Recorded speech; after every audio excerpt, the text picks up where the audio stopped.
Hello and welcome back to Terrifying Tales and Haunted Locations. Today we're diving into the extraordinary tale and origins of the legendary D.B. Cooper, the hijacker who literally disappeared into thin air, leaving behind a mystery that still fascinates us to this day.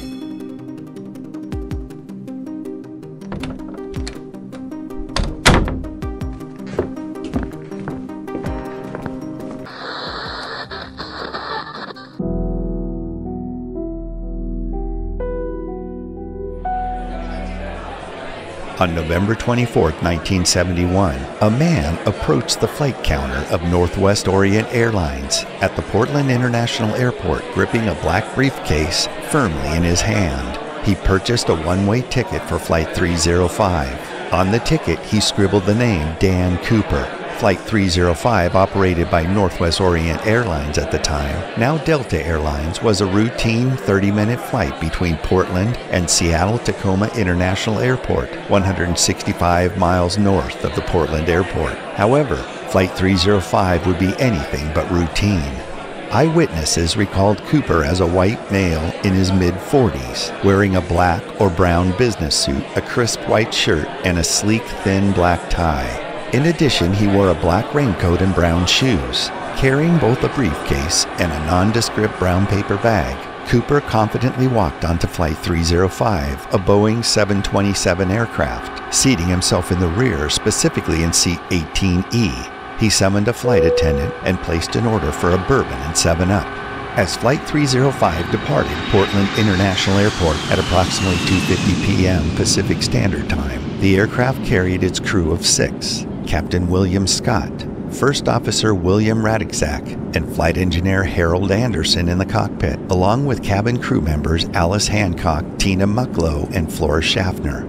Additionally, there were 36 passengers on board, among them the hijacker, Dan Cooper. Shortly after takeoff, Cooper discreetly passed a note to flight attendant Schaffner, who occupied the jump seat directly behind him, initially regarding it as a routine message or even a possible flirtation. Schaffner casually stored the note in her purse. However, Cooper's persistence compelled her to reconsider. Urgently, he called Schaffner over once more and delivered the words that immediately demanded her attention. "Miss, you'd better look at that note. I have a bomb." Schaffner unfolded the note, revealing neat, all-capital letters printed with a felt-tip pen. Cooper's message was clear. "Miss, I have a bomb in my briefcase and want you to sit by me."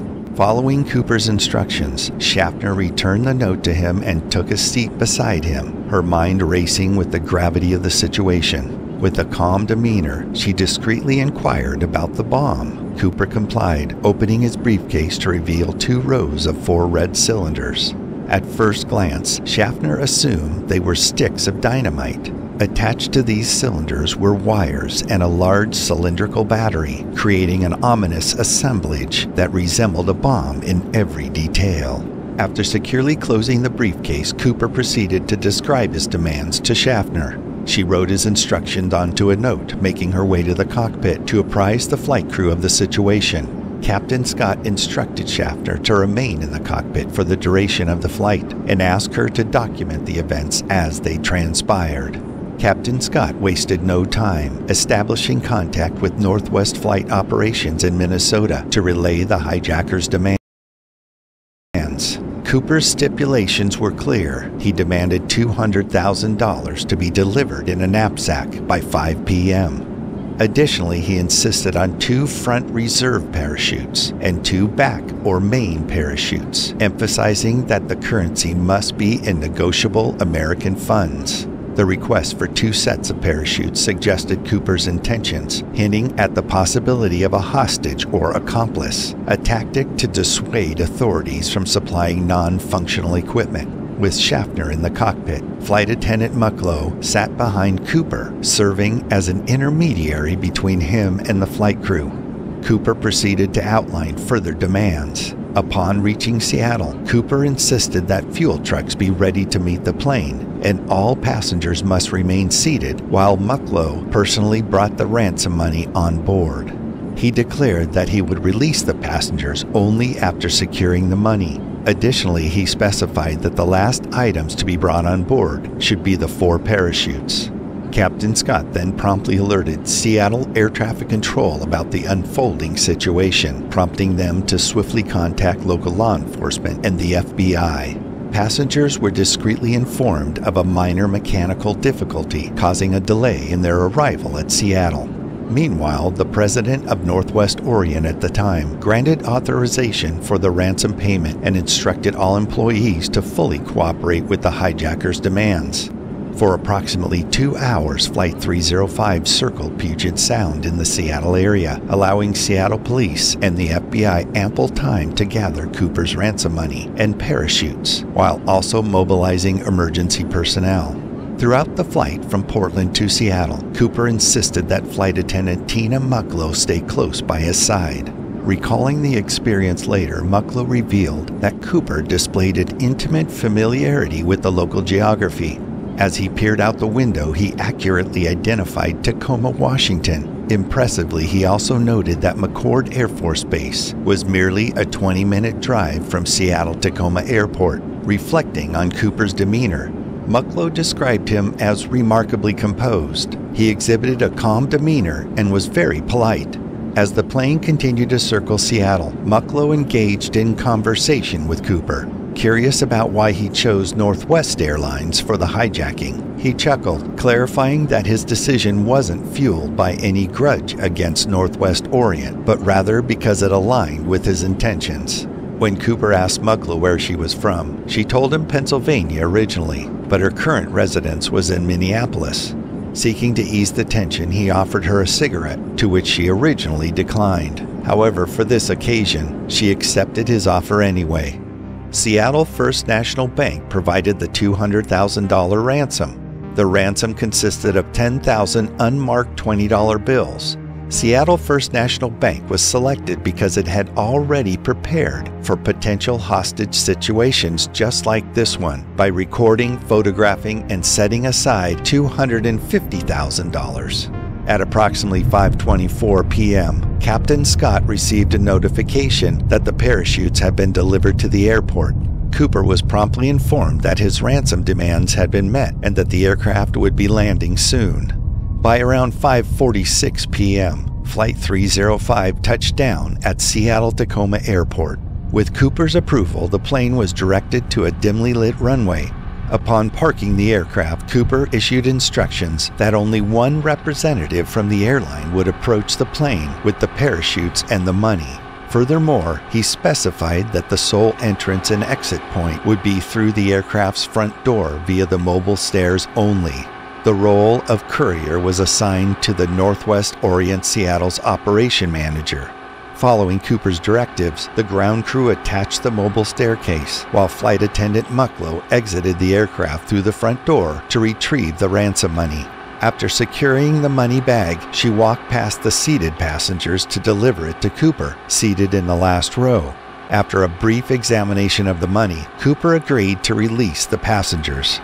Once the passengers had safely disembarked, only Cooper and the 6 crew members remained on board.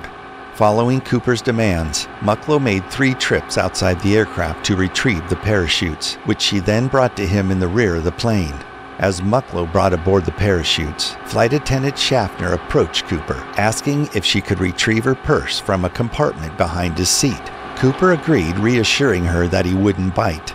Then, Flight Attendant Hancock chimed in, asking if the flight attendants could leave. Cooper unbelievably responded with a casual, "Whatever you girls would like," prompting Hancock and Schaffner to quickly disembark, leaving only Flight Attendant Mucklow and the 3 pilots on board.